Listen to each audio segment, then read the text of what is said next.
Educating, informing, serving. Fact TV, keeping government honest.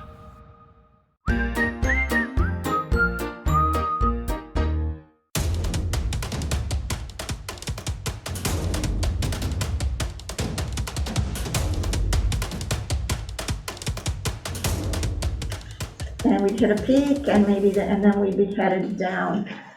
Just last night, I was hearing that, well, we really don't know how much longer. So that adds frustration on top of everything else, and every time that we have a change or something is hitting us, it's a problem. Andy spoke about supporting the nurses when they call and using respect for the teachers and for the nurses.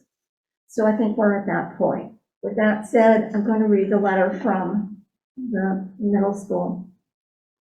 It's signed by 23 staff members. It's dated January 12th, 2022. Dear Rockingham administrative team and school board, our members were shocked and saddened by the lack of empathy displayed at the school board meeting on Monday, December 20. We would have expected conversation about hiring shortages, coverage, and attendance concerns. Yet in one instance, a board member brought up the need for extensive conversation around the teacher evaluation process. Rather than remind the board members that now is not the right time to focus on teacher evaluation, several administrators went into detail about the new evaluation process they plan to roll out in January. From this exchange, it is evident that the school board and administrative team is either unaware or ambivalent about the daily struggles we're facing in our school. At Bellows Falls Middle School, we've been operating with 9 unfilled positions. This puts a lot of pressure on those present to make sure students' needs are being met despite the shortage. In spite of this situation, we have not heard any plan for filling these positions other than to advertise in the typical way that has not resulted in any leads. The shortage of qualified workers has been for some time. It is time our leadership employs varied and unique ways to recruit, including a variety of advertisements and career fairs, to name a few. The shortage has also impacted our substitute teacher workforce. We began the year with 1 substitute teacher who was only available to work on Mondays and Wednesdays due to health issues. Since then, a few college students have become available on days they do not have classes. Staff members, though mostly vaccinated, are required to quarantine when they have symptoms. The result is that healthy teachers arrive at school, have to determine if any team members are out, and then quickly plan how to cover the responsibilities of staff members who are in quarantine. This might include completely changing your regular schedule, foregoing your planning period, absorbing another class, or creating 1 large grade level group to do a project learning plan on the fly. Finally, student attendance has been particularly poor since Thanksgiving. Many students have had to quarantine. Students have mask fatigue, and although we enforce rules around masks, we also cannot send students home when they refuse to comply. In one instance, a single positive student had the potential to risk an entire grade level who became close contacts when the students refused to wear their mask properly. This has created an enormous burden for the nurse and the staff who support her. It has also resulted in many parents keeping their children home to avoid using the Test to Stay program, or because they are worried about transmission of the disease. Now all the guidelines have changed once again, and we are not even sure how that will impact attendance. When the attendance level is low, which it has been on many days, it leaves the teacher's normal plans at risk. We typically cannot instruct at the level we normally would. First, the students at home will not get the same level of understanding as in-person students. Second, we will have to reteach much of this information when we return from break. It has been several weeks of lost opportunities. The bottom line is staff members and students are exhausted by this pandemic, and we deserve your support. Our building administrators are helping as much as they can in a difficult situation, but we need a district-wide plan for overcoming these obstacles. Inform us of a plan to hire needed staff. Acknowledge our work with sincerity. Recognize that we are managing and adapting plans on a regular basis. Put evaluations on the back burner for now and focus on improving morale. Realize that we're all giving more than 100% just to get everyone through this pandemic. This year has been anything but business as usual. To indicate otherwise is irresponsible. Sincerely, signed by 23 staff members. I hear your frustration. Andy, I'm going to give you to let us know what's being done. Yeah, These are all so procedures rather than. Yeah, no, I mean, I appreciate that, and I mean, I've only heard that letter, and this is the second time I've heard it, so I really need some time to kind of, I haven't received it, so to really look into it, but I think that the teachers are spot on the fact that we need to come up with creative plans for how we're going to hire and fill staffing roles. I mean, it's our typical way of putting information out there is just not working. Even admitted, you know, we have a national issue with finding staff, and you know, it's I think we are working on some things that are not fully solidified yet, that I don't feel I can go into a lot of detail about, but we are trying to work on some things there.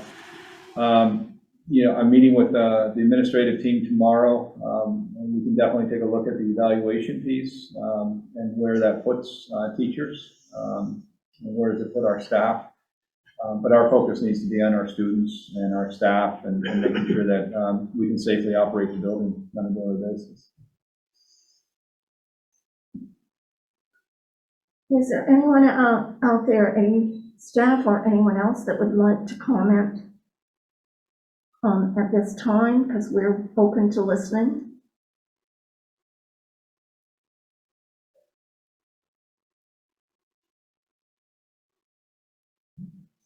You see any at all, Richard? No, well, nobody's got their hands up.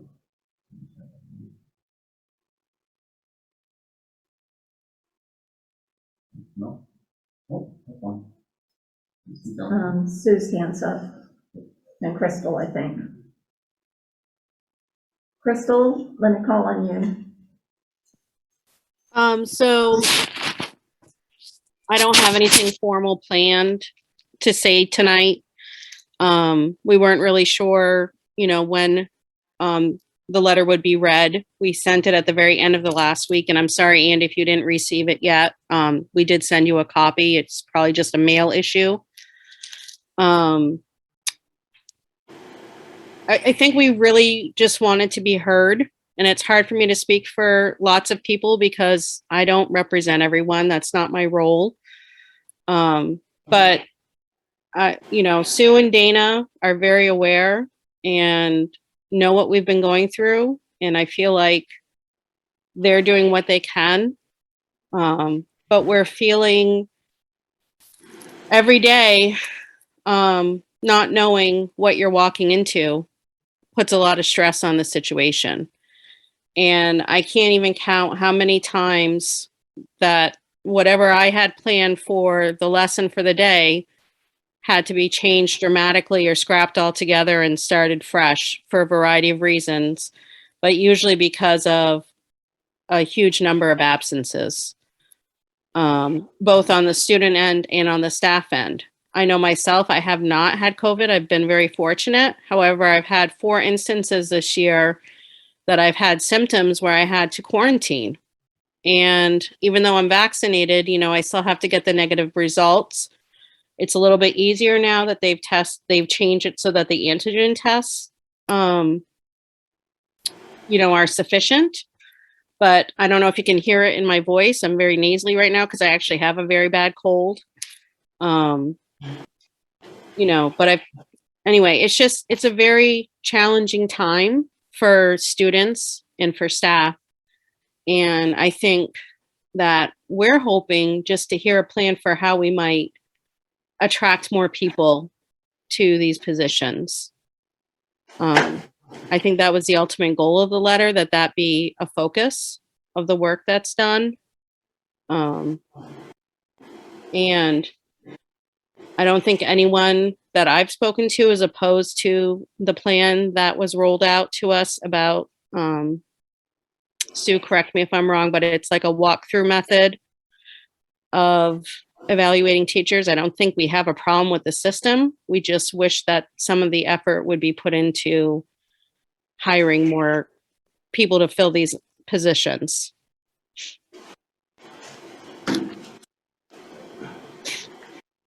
Okay. Thank you very much, Crystal, for speaking. Sue? Thank you, Priscilla and board members.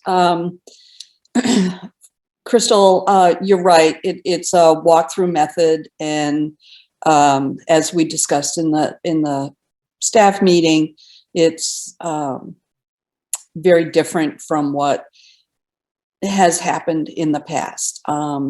But that is not really the issue at point. Priscilla and board members, I just want to go on record as saying that I really support my teachers at the middle school. We have an amazing cadre of extremely dedicated and student-centered and student-focused teachers who show up every day, and as frustrating as it can be to be told 5 minutes after you walk into the building, oh, yeah, 2 of your teammates are out today, so the other 2 of you have to absorb, 2 classrooms of kids, or whatever you had scrapped for today, whatever you do is fine. I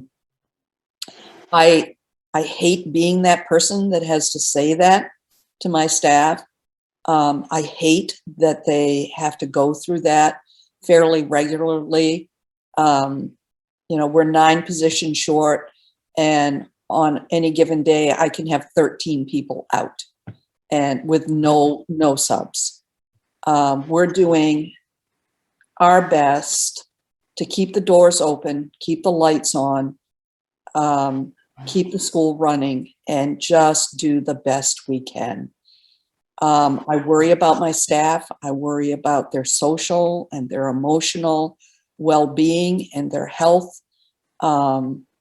I care deeply for every one of them, and I hate being put in that position where I have to unload more work on top of them at 7:30 in the morning. It's a tough year, and none of us could have predicted this. As Andy said, we have an admin meeting tomorrow, and in my former school district, we thought outside the box and about hiring staff. I'll share that with Andy and the admin team tomorrow. But I just really want to go on record as saying I support my staff. They're tough. They do what they need to do. They show up. They're there for the kids, whatever it may look like on any given day. And they make it work. And so I appreciate your time, Priscilla. I appreciate the board's time and for taking my staff's letter seriously. And I just, for those who are listening, and I reiterate what I said to them today in our in-service, that our kids are our first priority, always, but my staff is also my first priority. So I appreciate the board's consideration of my comments. Thank you. Thank you. Thank you very much, Sue. Is there anyone else that would like to speak?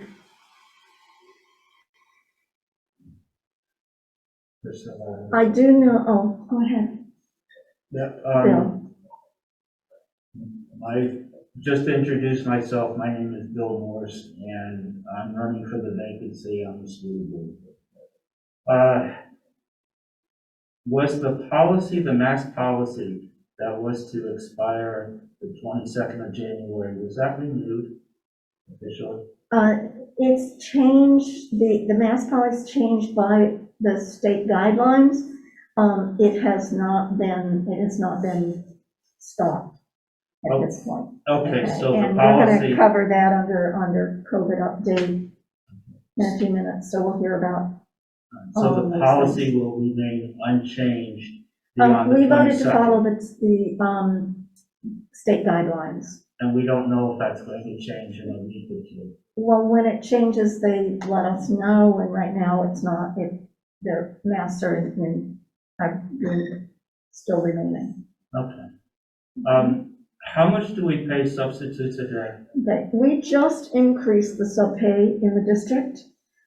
It was, I think, $85, it's now $120 a day.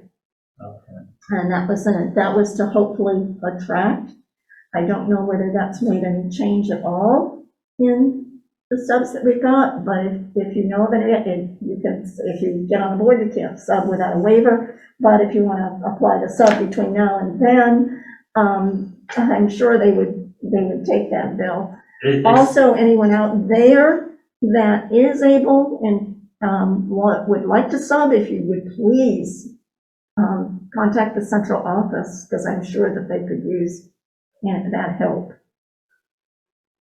Does the budget that you're about to approve, does that reflect this increase in sub? We feel that the budget will cover Absorb it? what we need for subs, yes.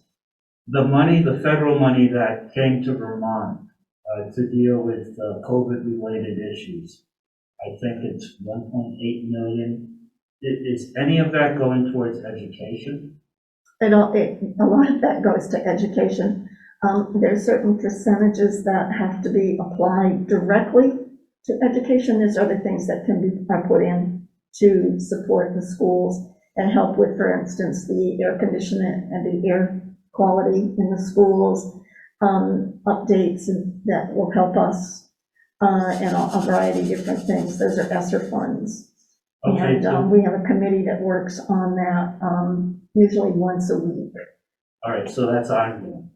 That's ongoing, yes. Okay, the reason I ask is I know that the latest amount of money to come from Washington to Vermont is being discussed. I know the governor wants to pay off some of the state's debt with that money. I know some of the other legislative leaders, the Senate president, for example, has other ideas, but you're saying that the formula automatically gives some of that amount to the schools. Yeah, I'll let Andy address that. So the school district received just over 20 million total dollars in ESSER fee funds through ESSER 1, ESSER 2, and ARP ESSER, or also known as ESSER 3. And those are dollars that have been allocated when they were last year, and are monies that we have to spend up through September of 2024. And so in ARP ESSER, it indicates that 20% must be set aside for loss of learning, and then the district can use others to work on infrastructure projects and whatnot.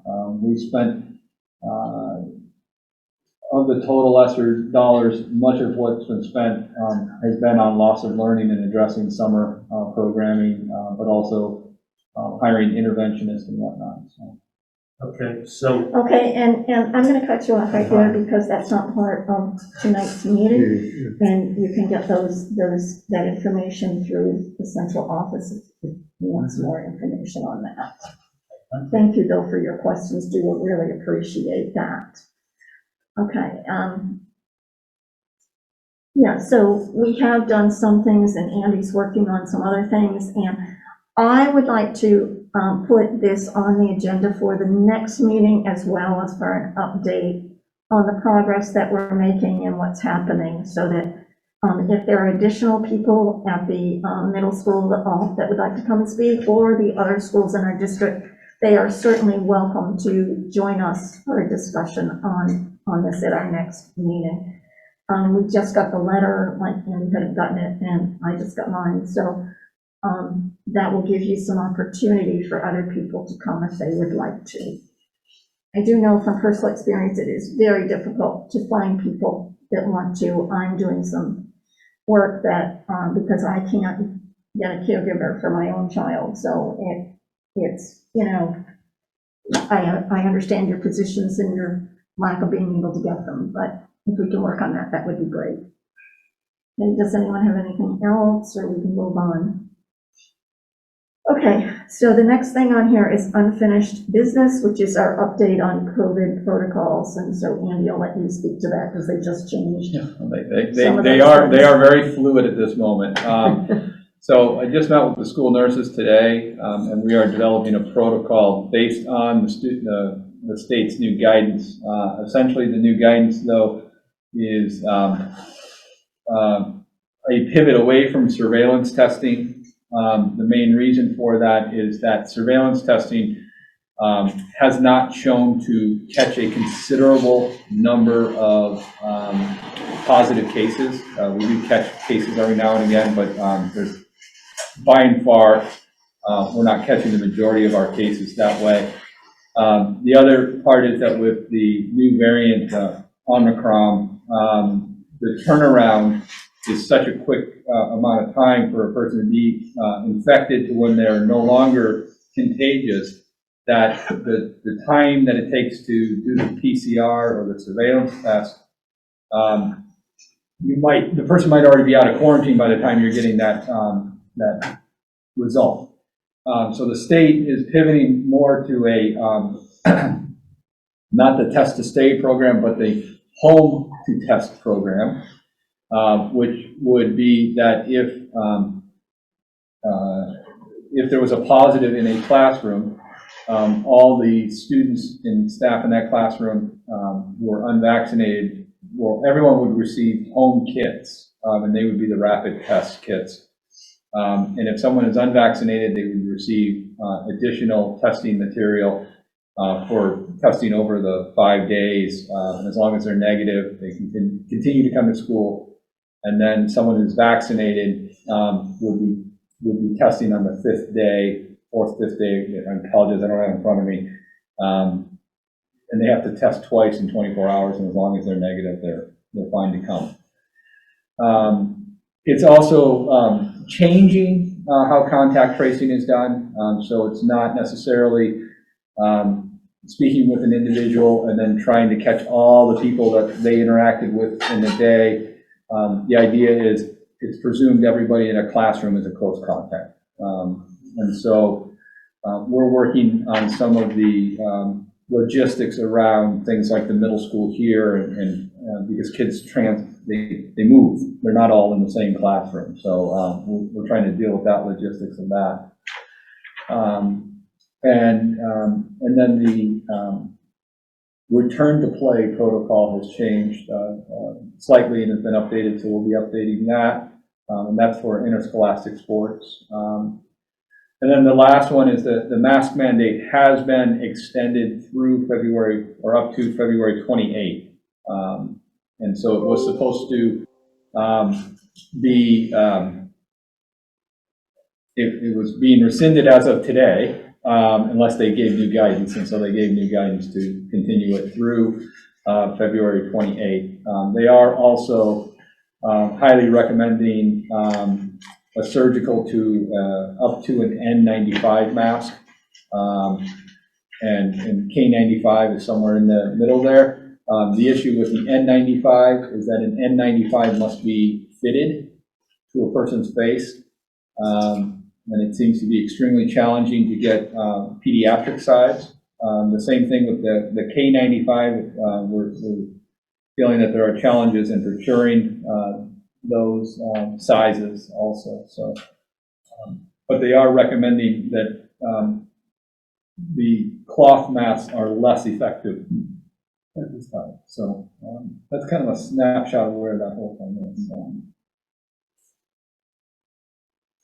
Even to the recommendation in the thing, I saw that, possibly wearing outside more than what we had in the past. Yes, I believe it actually said inside and outside. I would have to dig through it. It's this time of year, that's good. Keeps you Keep your warm. nose warm, yeah, definitely. Okay. And I know our staff in all 3 of our schools are great with giving breaks for those kids that need a break and need to have, a few minutes to be able to have them off and do that kind of thing. So we just kind of rely on all of you. So I'm looking at it right now, just this is what came out on January 13th. It said masks should not be required outdoors. Should not be required, but, okay.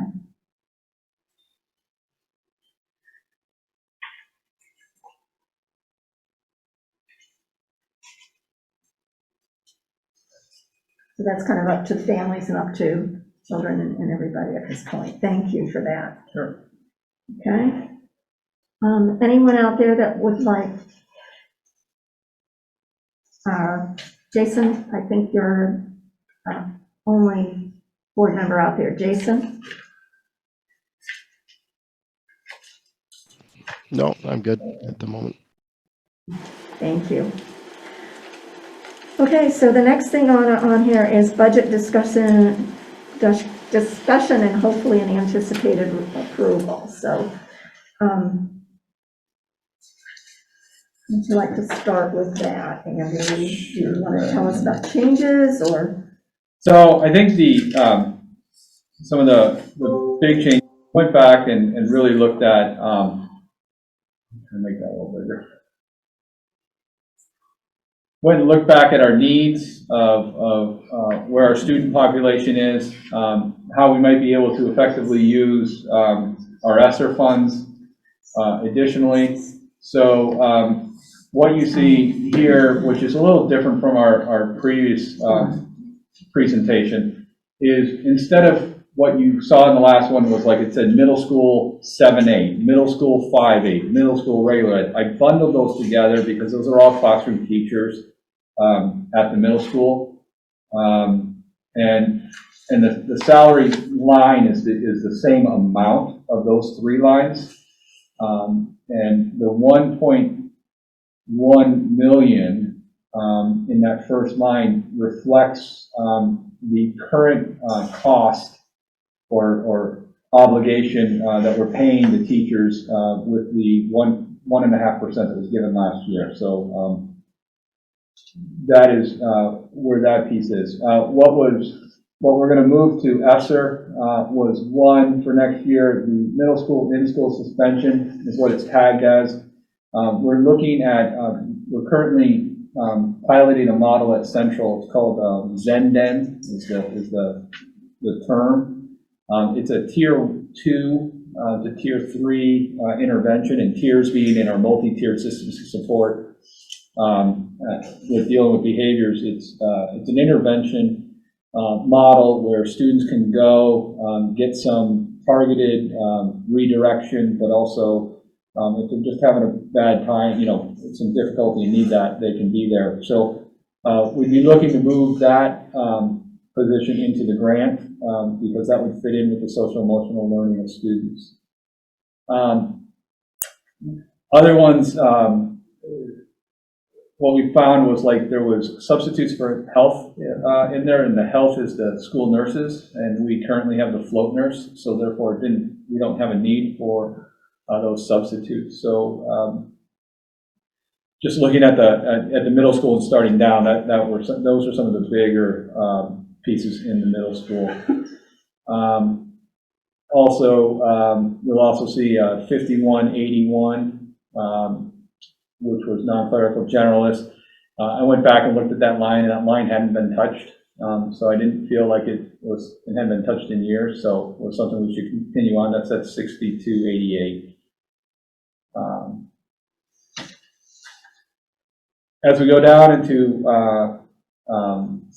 Central, one of the things we look to do, we are looking to look at all of our staffing of our classrooms. Right now, our numbers are trending that we may not need 10 classroom teachers next year, and that we're probably only going to need 9 classroom teachers. And so we want to look at where that impact is using our data.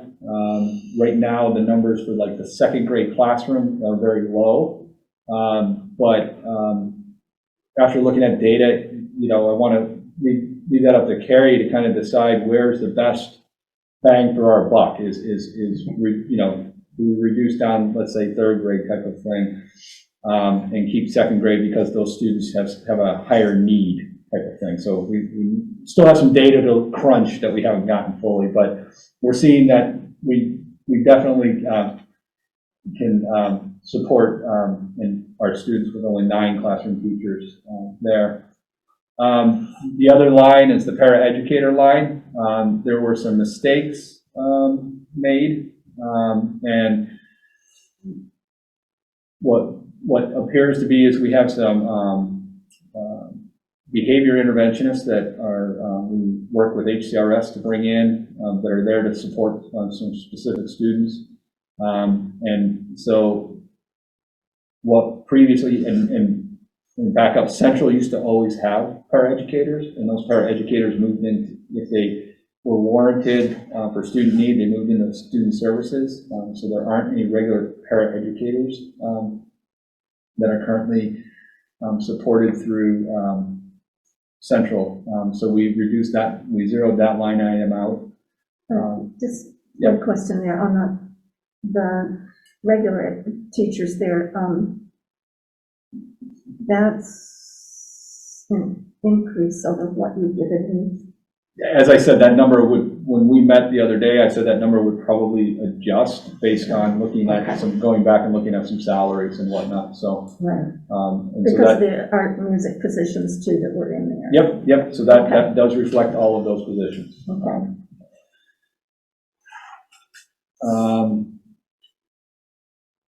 See if I go down through, in Saxon's River, what we looked to do was, again, some of it is that Zen-Den kind of thing. Currently, Laura had a interventionist that was carried on the local side. We want to move all of our interventionists over to the grant so that we can address intervention that way through that social emotional learning. So we're looking to move that position into the grant. In that sense. The paraeducator line does go up. That currently is, there are some students who have paraeducator support written into some of their plans through regular education. It is potential that some of that cost may shift over to student services, but currently there's some students in evaluation process, so we don't know if they're actually going to be eligible for special education.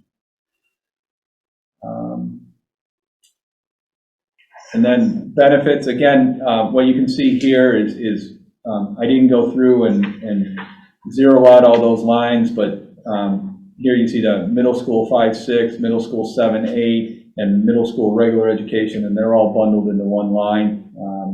It was a little challenging to keep going through and sorting everybody out. That was the reason for the sake of. Some of the big changes you see in healthcare benefits, there were some inaccuracies in healthcare benefits, both pluses and minuses. Some of the big pieces were workman's comp was grossly underfunded. There were also places like for the middle school, you'll see here what that's up on the board, the Visters OPEB. If you add up all those lines, they do not add up to $32,000, but the district's obligation is the $32,000 towards those teachers' retirement. So there was just some inaccuracies there as opposed to last year. But then there were other places that there were savings as it went down. So that was the same thing throughout all of the different people benefits. As we get into in-school suspension, with the middle school, this is in miscellaneouses. That line item was reduced by 1,000 because most of that will be covered under the ESSER grant. But for the most part, much of what is in our request for miscellaneous are things that are needed to continue on. We're also trying to write some things. Under technology, 55, 35 in the middle school. In the past, that hadn't been funded. And as Ricky worked with the principals and went through, that is the correct funding. And so sometimes things were funded under different areas where they should have been funded under the school. So we tried to right fund that, which is where you see some of these swings.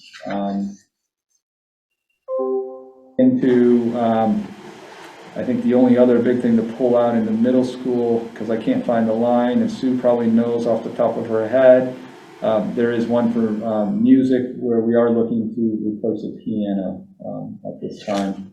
So there is a $4,000 increase there. It's on page 9. I don't have page numbers, so I apologize. Oh, okay. It's just I wrote piano. Yep, no. Within central, and I'll go through this quickly, and I think the principals can answer questions a lot more granular, so I'll allow that.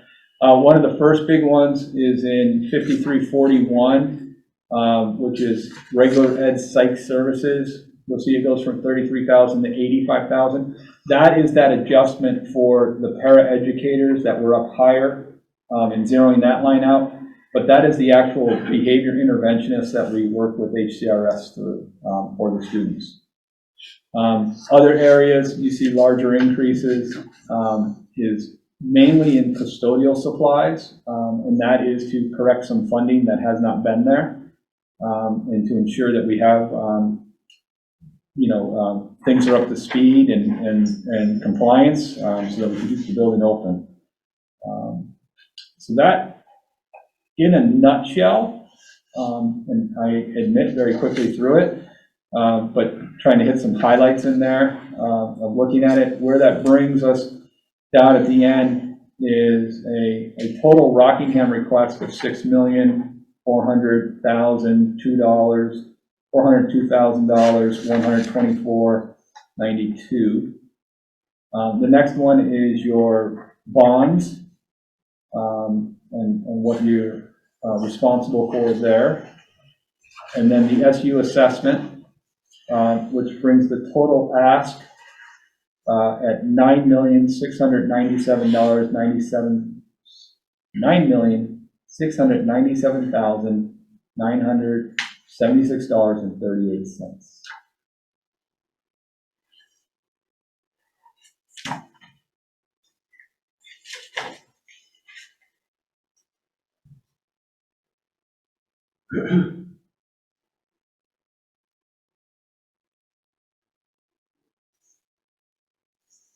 We're happy to answer any questions if need be. So. I'll make a comment.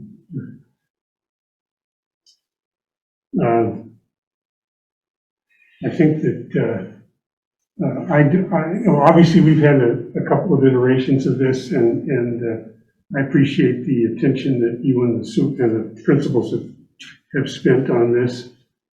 I think clearly I'm going to support. I'm very supportive of this budget.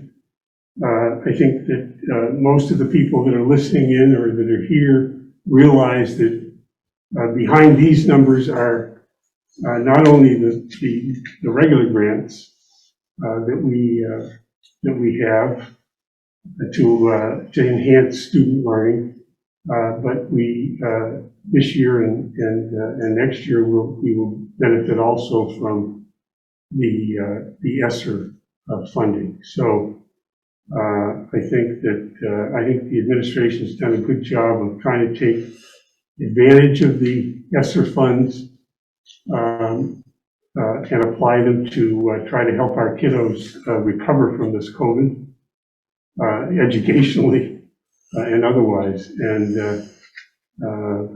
so anyway, I appreciate the effort that's gone in, and particularly under the circumstances, Andy has had to work with kind of one hand behind his back. I know the consultants that he's hired have been a big help, but this is not an easy process to go through, and I think they've done it well. Thank you. Wednesdays. You may have answered this question before, and it's probably something, I don't know whether Sue wants to answer or Ricky wants to answer. On the MS Technology, 5535, there's an increase of $7,250. Try and pull that up. Yeah, I'm pretty sure that was combining some items from some other areas within the budget. Combined from some others. And recoding some miscodings.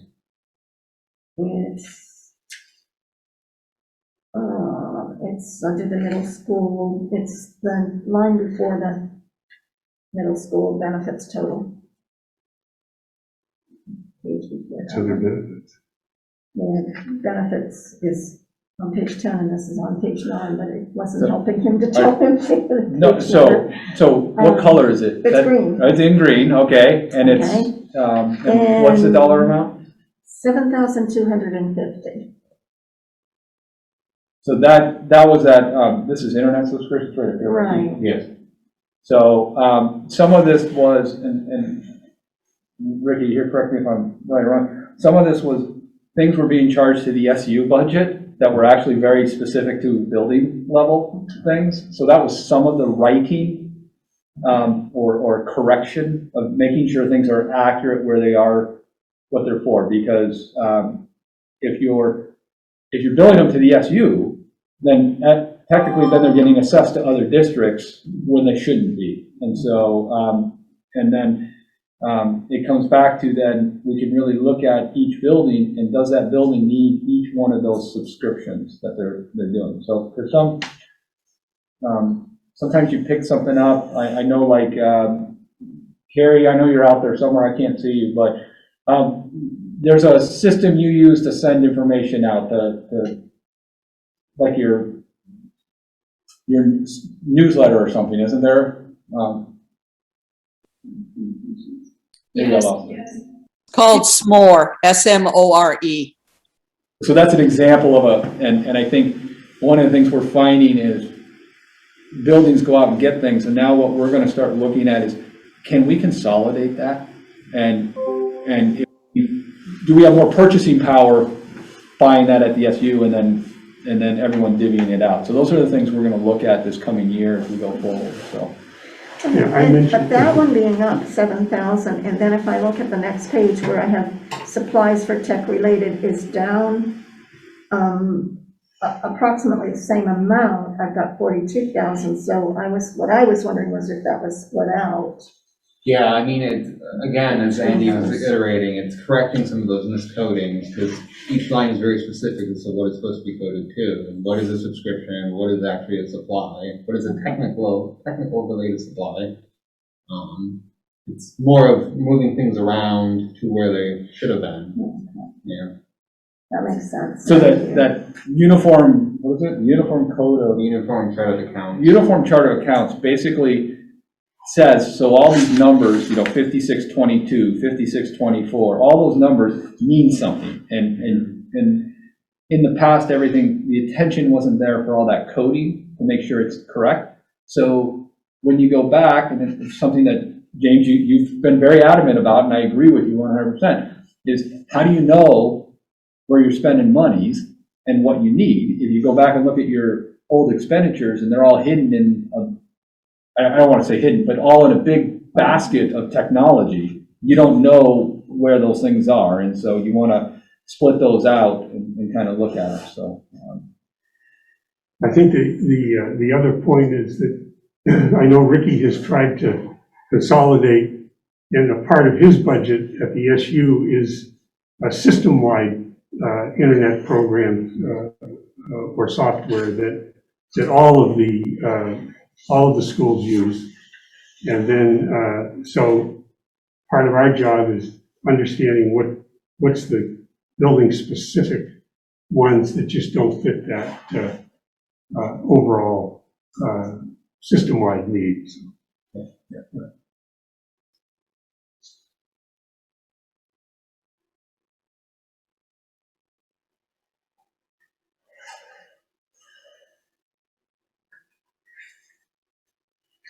yeah.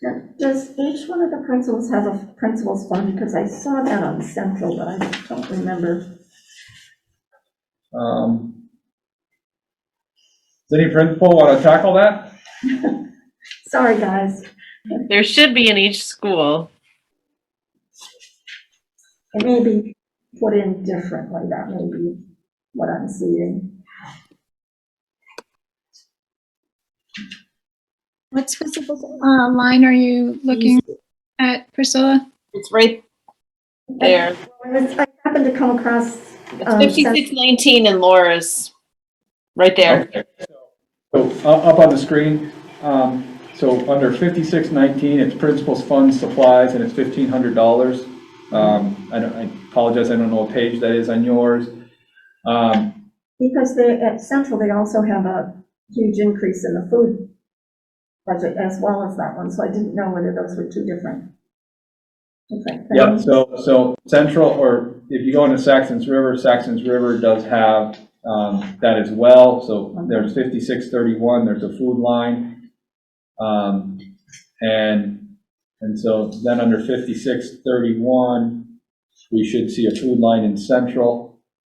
And then in 56, and this is why those codes become very important, right? So in 5619, in the middle school, there's a principal's fund, supplies, and then, of course, I just forgot the other number. Oh, 5631 is a food line. So it is consistent that there is a principal's fund for supplies and a principal's fund for food for their staff, for PD days and stuff. So Priscilla, if I could speak to the food increase at Central, what we had done was there's just a generic line item before. And so we ran it out, and when multiplied by the number of staff that we have by a certain amount of money. And so every staff member would be accounted for when we have professional development, when we're ordering, say, a lunch or something like pizza. So that everybody's counted for, because it didn't give us enough money before to buy pizza or something like that for the staff on those PD days. Makes sense, thank you. And Priscilla, this is, let me turn my camera on here. Priscilla, this is Sue at the middle school. Like my two colleagues, we have a food line to provide snacks and food when we have PD, et cetera. But also in the principal's fund at the middle school, we do something called Terrier tickets, and we celebrate student success. And so a lot of, most of the money in the middle school principal line goes to purchasing those items that we give students to celebrate their success, just to kind of clarify for you. Which would make it a little more costly, because you have a lot more students.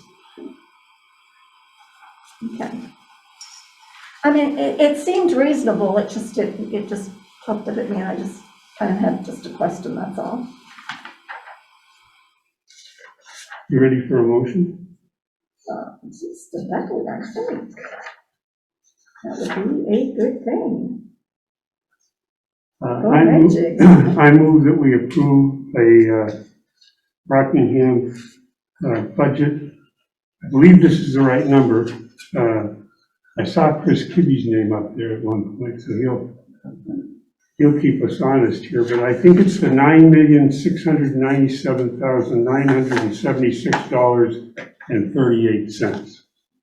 Okay, That's the number I have. bottom line there. Any discussion, Jason?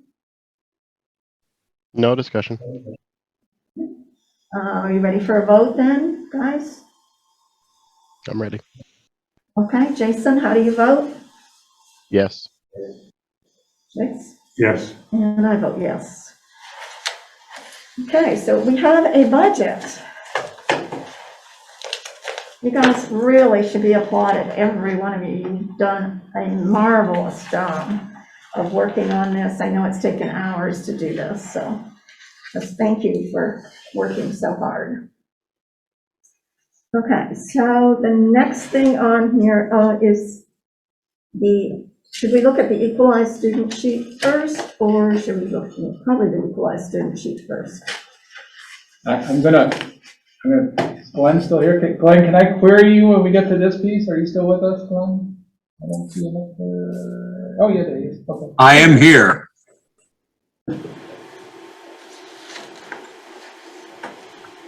Just because it, I can pull it up there, but it sounds so much better coming out of you. So, and I mean that with sincerity. Okay. And let me get that sheet up here. You don't have a copy of it, do you? I don't, because it moves as we adjust numbers here. It's going to move.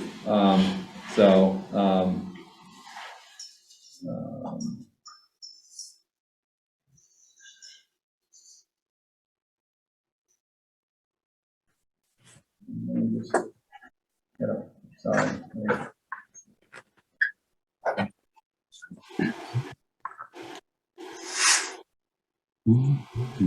Get here. Go to share screen. So Glenn can do that on screen. Oh my God. So this is what we're talking about, I believe.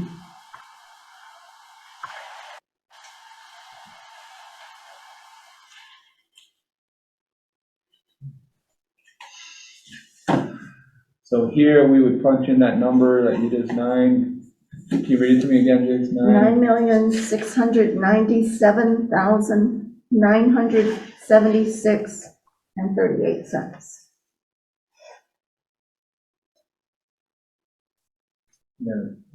Oh, round. Yeah. So where that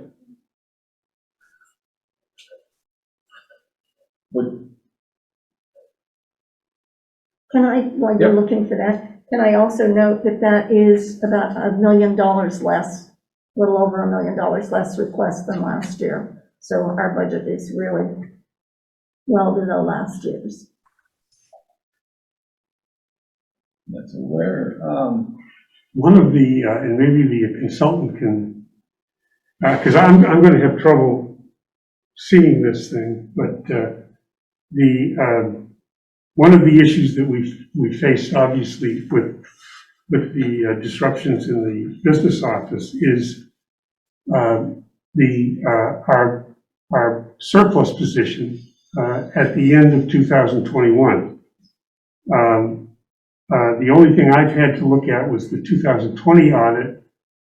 I noticed that there is a surplus there, it shows a surplus there, and it also in a footnote shows that some of that surplus is committed. It was committed to, I think, capital projects and future year budgets.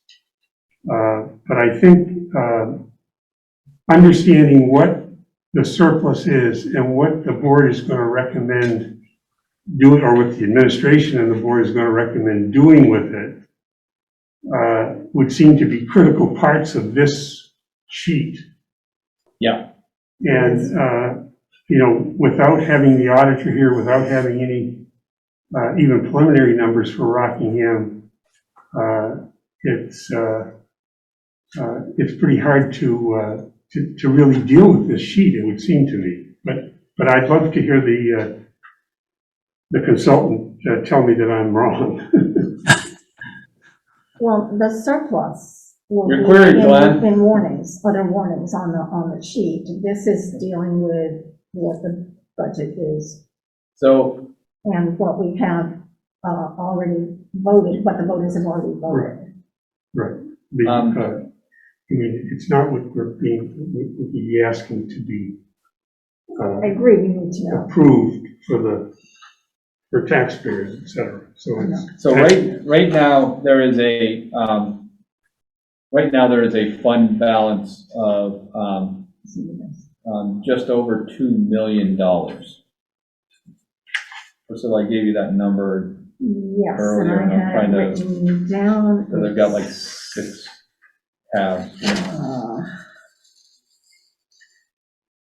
Let's see where I wrote it down. I think it's 2,268,000. Tisha Hank and Tisha Cell.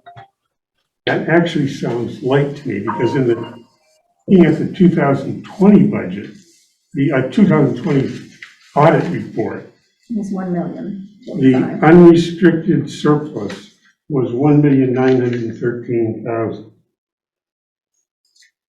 At the end of the audit, it was $1,045,000. I just received that. Now, there is a footnote that says that the assigned fund balance was $1,054,000. But like I say, I'm reluctant to subtract that and say that the unrestricted uncommitted balance is, 900 and something thousand. But so it's, Well, it was with that, did I give you that? 45 last year, and now it's 2,268,000. That's up more than $1 million. Well, like I say, you show me on this audit where it From what says Andy it's gave me $1,004,000. So It's 2,268,000. I should. see where I wrote it down. Yeah, I'm trying to, I've had, It's on the sheet I didn't apologize, pick a up lot of probably. back and forth meetings with them. I need that too.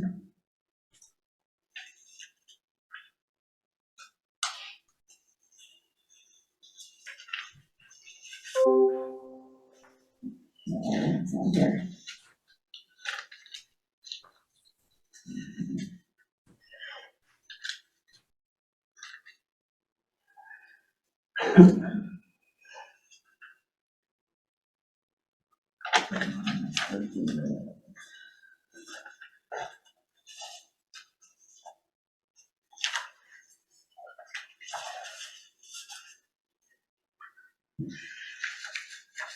I moved it when I was talking to Megan. I don't know what I did with it.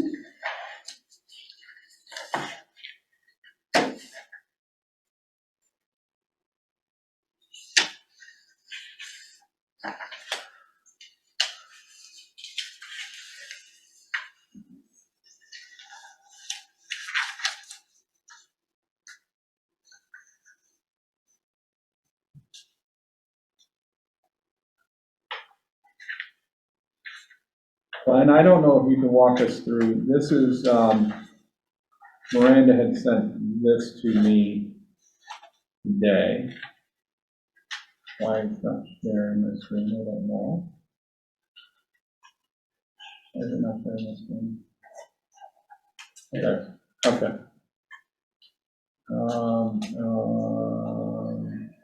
This is old. So, no, this is right. So this was shared with me today. So this is,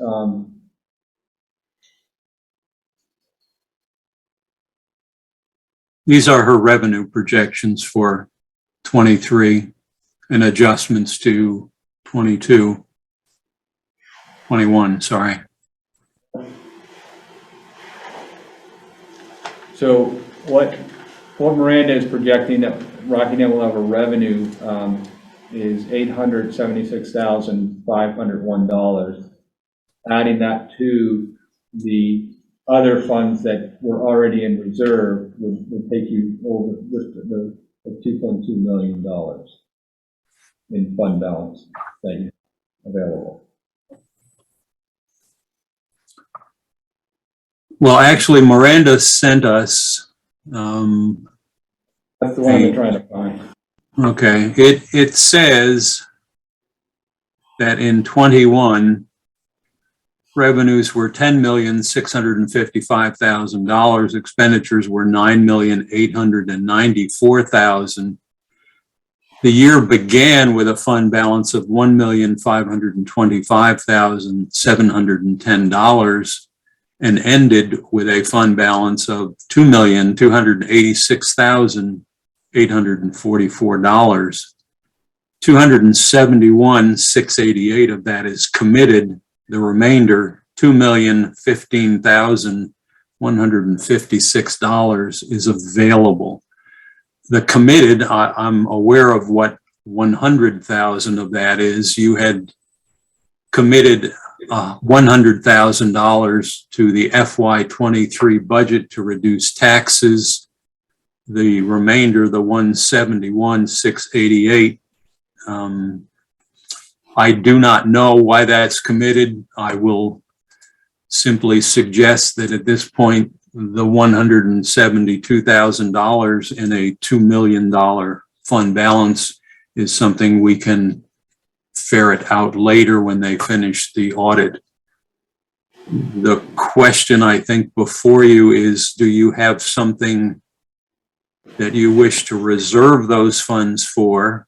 I would be reticent to use a large amount of that to reduce taxes, because it means that next year, as you begin to look at your budget, whatever amount of fund balance you have used will have to be either come from fund balance or you'll be short that amount of revenue. You do have debt. It is certainly something that you might consider. It is also possible to assign or ask the voters to reserve some amount of those dollars to be used in future years for tax stabilization. Yeah, I would agree with that. I think we were in earlier discussions, we talked about roof repairs at both middle school and central. I know we want to take full advantage of COVID funds for as many capital projects as we can.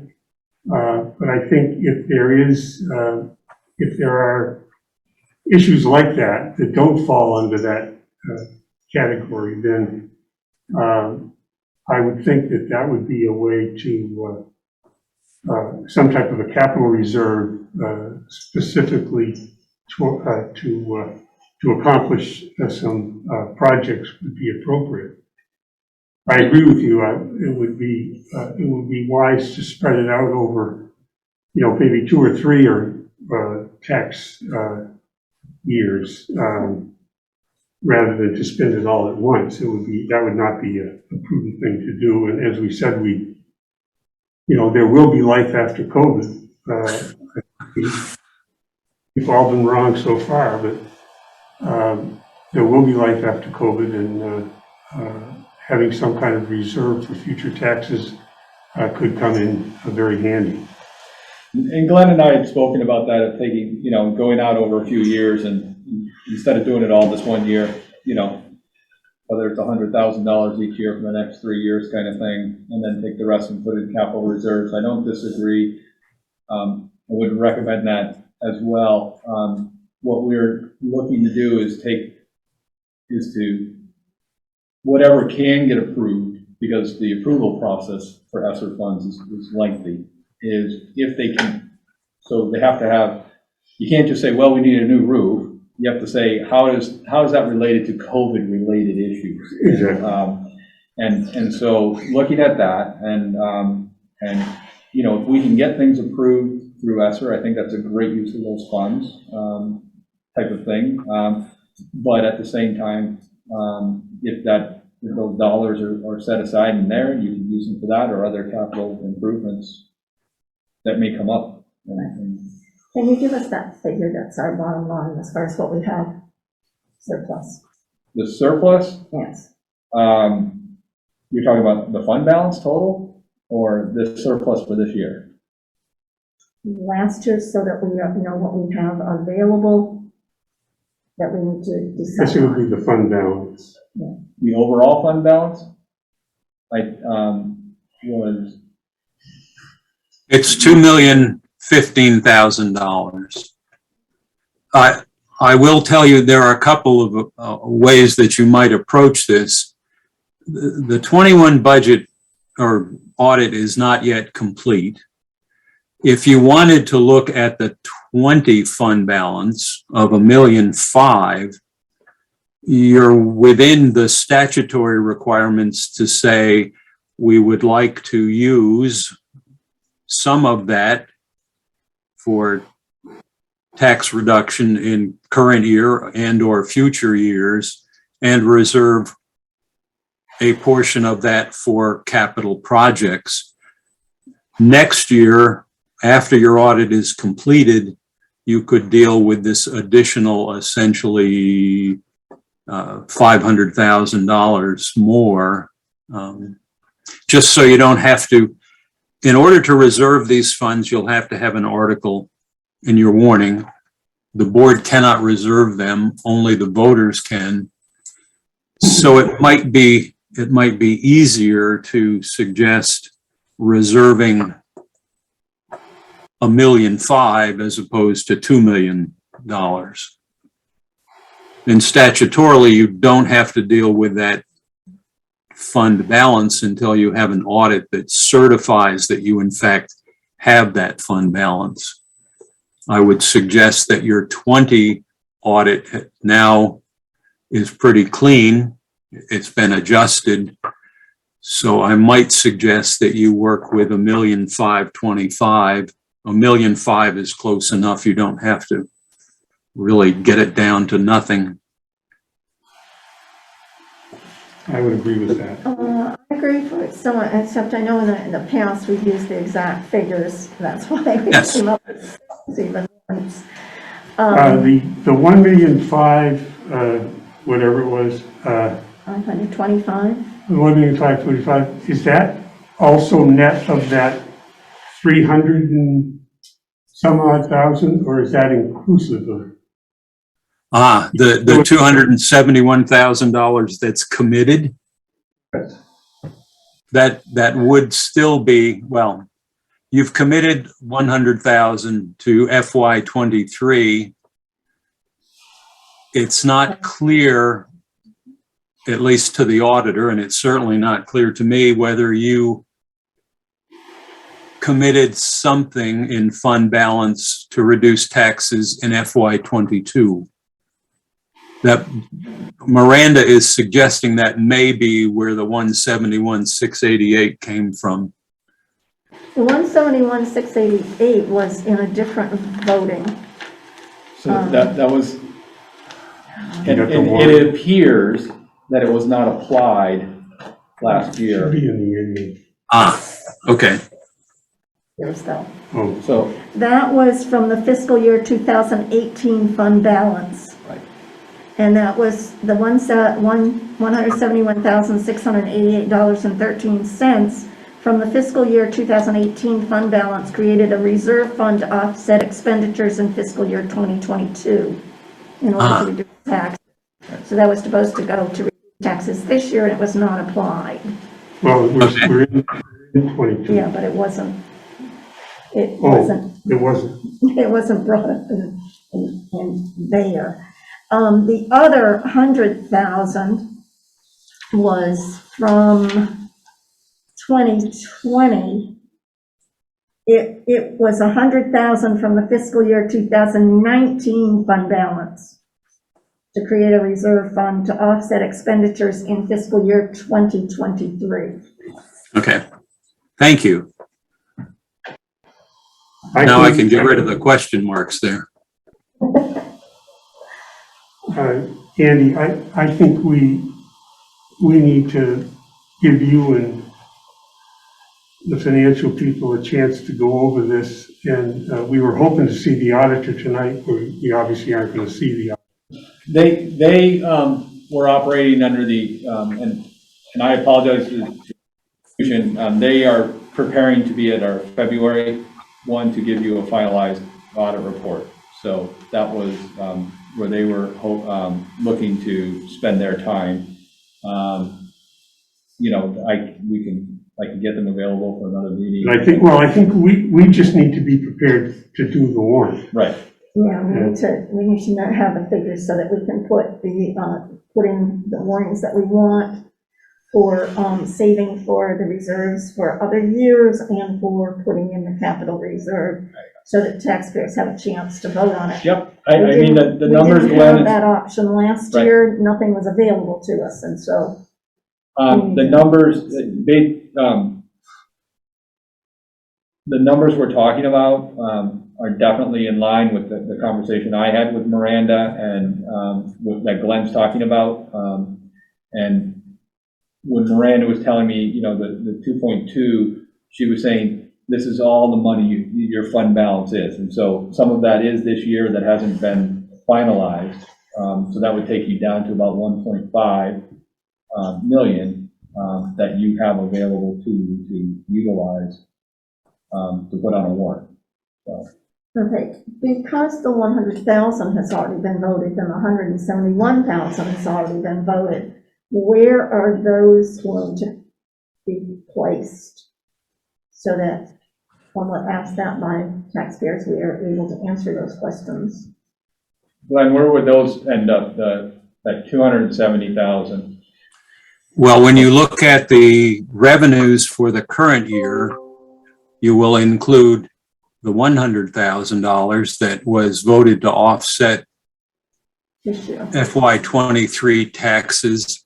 You certainly could, because it did not appear in the budget it was intended, include the additional 171,688, but you don't have to because it was not done appropriately.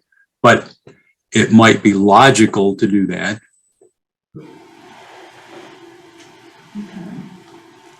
And that's shown on, I saw the 100,000, I think, when I was looking at the equalized students sheet. Yes. What There, right. if I share it again, Ron?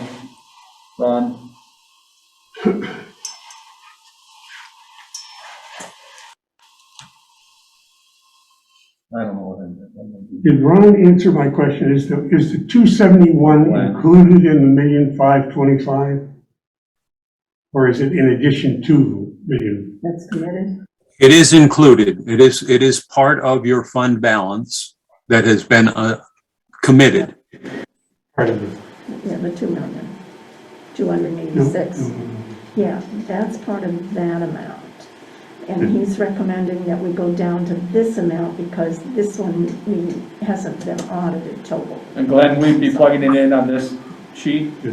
Well, it's part of the line 10, the offsetting revenues, which is surplus, tuitions, donations, categorical grants, etc. Do you have the little budget revenue worksheet that I emailed off sometime earlier today? Yeah, let me. It's an Excel worksheet, quite short.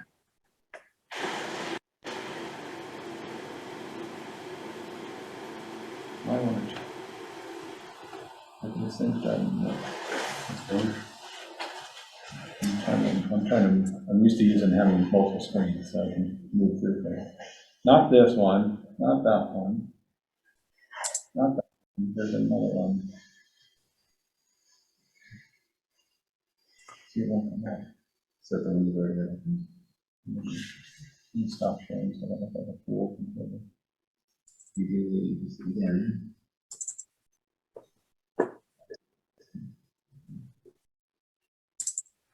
It says FY 2023 revenue budget. All right.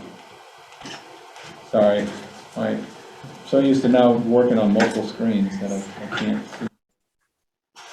operate with one screen anymore. All right, there we go.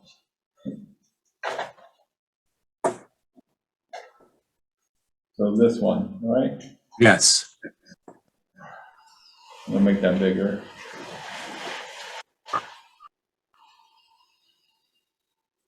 So included in this budget, you can see the prior year fund balance as revenue. That's the $100,000 that we know should be in this year's revenue. And you can change that depending on how much you wish to put there.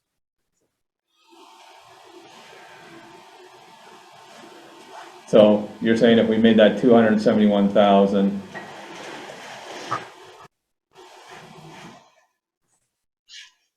$688.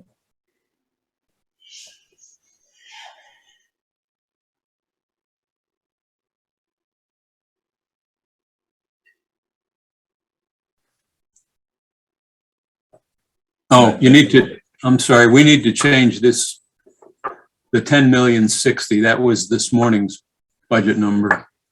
okay, so this is that 9, yeah.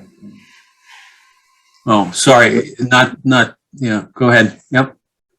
697,000 $9,697,000. cents. 697. 1,976 and 38 cents. Okay. Okay.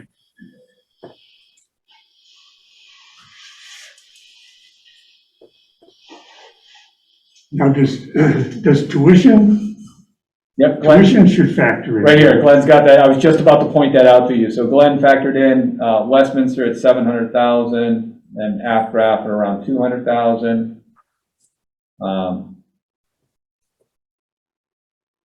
Interest earned was about $500.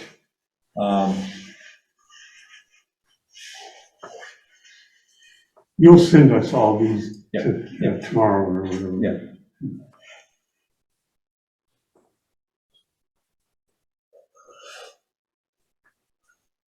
Now, we need all of that stuff to be able to do the warnings and to be able to decide which ones we want. I think we agree with, what is the, Glenn, Glenn? I think we agree with Glenn that if we don't have to deal with the 2021 surplus, but can concentrate on the 1,525,000, which already includes the 271. right. So if we're taking that out. Then we can maybe have a quick meeting tomorrow night to finalize the numbers. You've warned the meeting, so. Yes, I have a meeting warned. Because I'd like to think about it too in terms of, and I'd also like to, have a feel for, I would hate to go to the voters and say, we want to put a $500,000 capital reserve. And, if I was in the audience, I'd say, well, what do you need 500,000 for? Well, I'd want to be able to say, give them some information. So I can get that from Jim DeBell and from Rick Schumann. And I think, Yeah. so we need that kind of information before we do.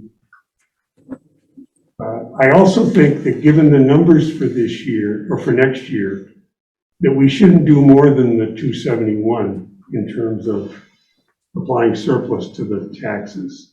So just doing the quick math, if the 1.525, and then taking out the 271,688, you're down to, just so you have numbers in your head, $1,253,312. Give me that one more time. $1,253,312.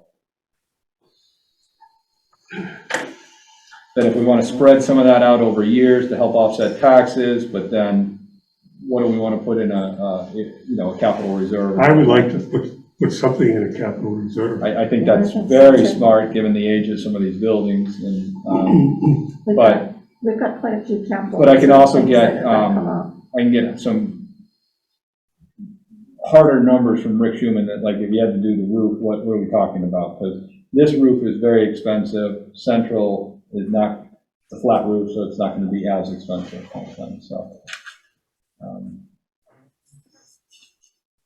But I thought that Glenn was saying that we could do the 1.5 without worrying about because it's actually up around 2 million. So that gave us the 500,000 and it gave us leeway.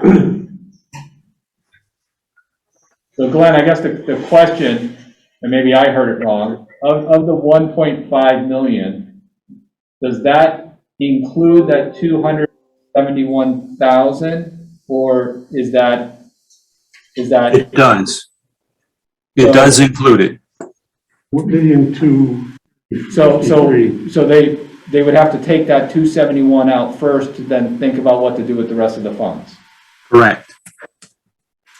But that still leaves probably the 500,000 extra or more that we've got from this year. Right. Next year, when you do your budget, you can deal with the unaudited fund balance that you can deal with then. I think that makes a lot of sense. I mean, if we were talking about $300,000 or something, but we're talking about $1.2 million. So it's a lot.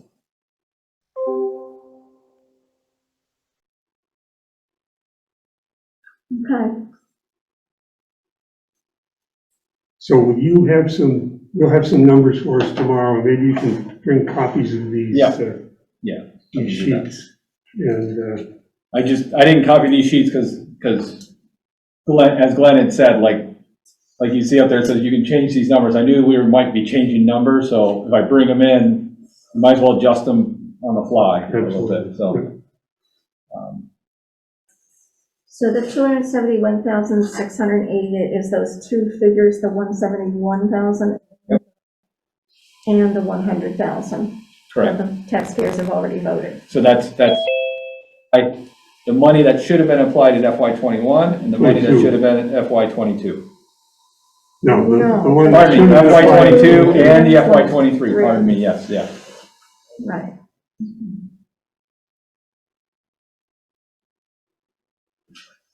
Put that in there. And the total local revenues of 1,171,000 is what? That's the tuition. You know, Glenn, the 1.1 million here, total local revenues, Well, it's the 271,000, and the tuition from Afton, from Grafton, and Westminster. I would guess. I think we might have lost Glenn. People are having connectivity issues. I know we lost there. Oh, Glenn, Yes. board here, the total local revenues you have at 1.171. What does that represent? It is the $500 of interest earned, the tuition, and the fund balance as a revenue. So that reduces your ed spending to $8,526,000. So this line 10, which is the total local revenues, is representative of the sum of all the yellow above it. Right. Yes. Yes. And you'll give us that page? Yes, yep. Okay. All right. So we have the bottom line of the budget voted tonight, and we will be able to do the warnings tomorrow night. Yeah, why don't you bring the warning in, and we'll fill the numbers in Yep, at our meeting. we'll do that. Is there any other issues for the warning besides? No, basically, and I'll work with Nicole on that wording again tomorrow. The legal voters, it reads, the legal voters of the Rockingham Town District are hereby notified and warned to meet in the theater of the town hall with Zoom available on Monday, February 28, 2022 at 7 p.m. and to adjourn to vote by Australian ballot. And we're going to put in the ones and to vote on, oh, wait a minute, it's on the other one. I had to pull two of them. To act upon all matters which may be voted upon by acclamation and not otherwise to be voted upon by Australian ballot. And then adjourn to the Masonic Temple in said town at 8 a.m. on Tuesday, March 1st, 2022, to vote by Australian ballot on article, and that the number of the article will be the one that has that 9 million in it. Yeah. And it'll have the equalized spending in it, which it should be lower than last year, I would hope. since we're It's saving already money. just based on the the number Glenn sent me and we adjusted some numbers and whatnot, it's already a lot lower at equalized pupil spending, so it's gonna be down quite a bit.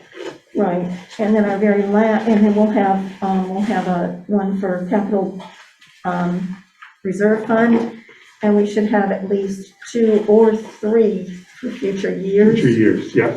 And then we'll have the last article to see if the Rockingham Town School District will vote to pay its district officers. And then the first article is to hear the reports of the Rockingham Town School District officers for the last year and to take action thereon. Do we have anything that authorizes the treasurer to borrow funds or anything like that? Is there a?